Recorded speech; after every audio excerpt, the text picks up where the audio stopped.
Assalamualaikum warahmatullahi wabarakatuh. Apa kabar bunda-bunda dimanapun berada? Alhamdulillah kita bertemu kembali di Aisyah Podcast. Hari ini masih di bulan Ramadan, bulan suci ya.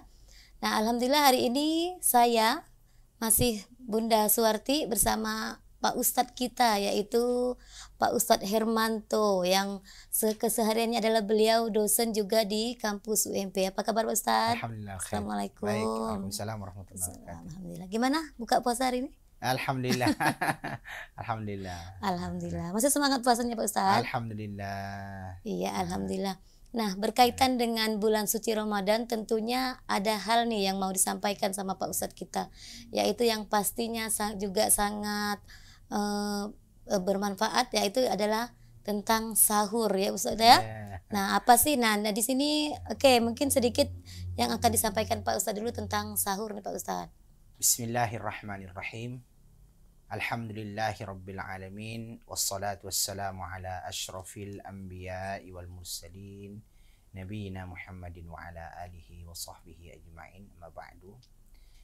Assalamualaikum warahmatullahi wabarakatuh. Para pemirsa dimanapun Anda berada, salah satu di antara sunnah ya puasa adalah makan sahur ya. Jadi makan sahur ini adalah merupakan sunnah di antara sunnah-sunnah puasa. Di samping secara hukum makan sahur ini adalah sunnah, ternyata Rasulullah memberikan kabar kepada kita makan sahur ini memiliki keberkahan yang sangat besar sekali. Ya, jadi bukan hanya untuk kemampuan kita berpuasa di siang hari, tapi ada keberkahan. Keberkahan itu adalah bertambahnya sesuatu dari segi kualitas. Jadi seseorang yang berpuasa yang dimulai dengan makan sahur terlebih dahulu, maka insya Allah puasanya itu akan memiliki keberkahan yang banyak. Kualitas puasanya akan semakin bertambah ya, di sisi Allah Subhanahu wa Ta'ala.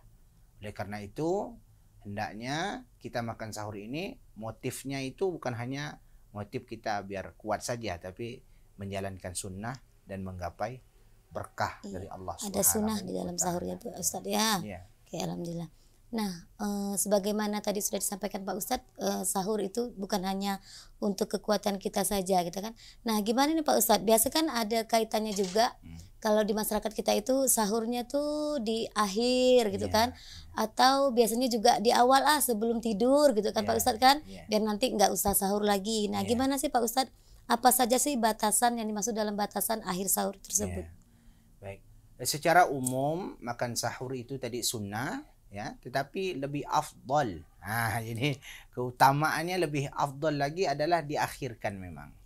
Jadi Rasulullah SAW bersabda, senantiasa seseorang itu dalam kebaikan selama dia mengakhirkan dan menyegerakan berbuka puasa. Nah, kita konteksnya adalah mengakhirkan berbuka puasa.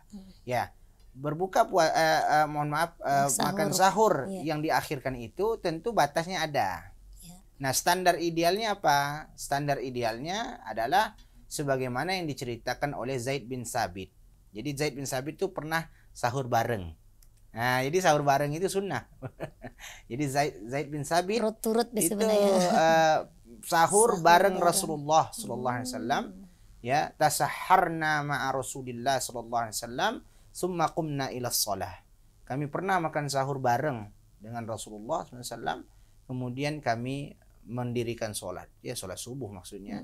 Maka ditanyakan oleh Anas bin Malik, ya, berapa jarak antara makan sahur dengan sholat itu? Maka Zaid bin Sabit mengatakan qadru khamsina ayatan. Kira-kira orang baca ya durasinya jaraknya itu orang baca 50 ayat. Nah, baca 50 ayat itu kalau untuk orang yang standar bacaannya itu kira-kira 10 menit. Jadi 10 menit itu dia sudah selesai makan sahur. Tinggal nunggu waktu subuh. Jadi mengakhirkan makan sahur bukan berarti udah selesai minum azan lari. Nah, itu enggak ini. Karena apa? Kenapa? Karena kalau sudah masuk waktu azan dan sudah jelas azan itu masuk waktu fajar, udah haram makan dan minum. Jadi enggak ada istilah oh boleh karena masih sedikit makanannya, enggak ada istilah. Kalau sudah jelas masuk waktu fajar, ya, maka tidak boleh makan dan minum. Kalau sengaja makan dan minum, maka batallah berpuasanya. Batal puasa orang tersebut. Jadi kadar makan sahur itu standar imsakiyah yang dibuat oleh di Indonesia ini umumnya, itu adalah standar idealnya Rasulullah makan sahur. Rasulullah memerintahkan makan sahur itu diakhirkan, ya. Kemudian Rasulullah langsung mencontohkan makan sahur diakhirkan itu seperti apa. Yaitu setelah makan sahur, antara setelah makan sahur dengan sholat subuh, kurang lebih orang duduk baca Quran selama atau sebanyak 50 ayat. Itu dikira-kirakan kalau orang cepat kan baca ayat 1 juz itu kan itu kurang lebih 30 menit. Nah, jadi artinya 50 ayat itu ya kurang lebih 1/3 daripada 1 juz. Maka 10 menit itu adalah kadar yang ideal. Kita berhenti makan sahur, tunggu 10 menit masuk waktu azan, maka disinilah idealnya kita mengakhirkan makan sahur. Dengan demikian puasa kita memiliki keberkahan yang banyak. Sahur kita juga memiliki keberkahan yang banyak. Bahkan kata Rasulullah SAW, pembeda antara puasanya umat terdahulu dengan umatku, kata Rasulullah SAW, adalah makan sahur. Jadi makan sahur itu adalah ciri khas puasanya umat Nabi Muhammad Sallallahu Alaihi Wasallam. Oke, ada lagi nih Pak Ustadz yang mau disampaikan tentang batasan Pak Ustadz? Itu cukup. Itu cukup ya. Cukup. Oke, alhamdulillah, subhanallah. Alhamdulillah, mudah-mudahan nambah ilmu lagi kita ya tentang mengakhirkan sahur ya. Insya Allah berkah di akhirnya. Oke, mungkin hanya podcast hari ini ya tentang Aisyah podcast tentang sahur, yaitu tentang batasan-batasan sahur. Insya Allah mudah-mudahan bisa praktekkan di rumah ya. Insya Allah berkah. Selain tadi kita juga supaya kuat yang pasti kita dapatkan adalah keberkahan ya. Semoga kita semua tetap semangat ya, bunda-bunda di rumah dimanapun berada ya Pak Ustadz ya, dalam menjalani ibadah puasa nantinya. Yang jelas kita sekarang sudah menjalankan ibadah puasa ya Pak Ustadz ya. Oke. Demikianlah bunda-bunda, semoga di lain hari kita ketemu lagi di Aisyah Podcast Ramadan bersama ustadz-ustadz lainnya tentunya. Nasrun minallah wa fatun qarib. Assalamualaikum warahmatullahi wabarakatuh. Waalaikumsalam.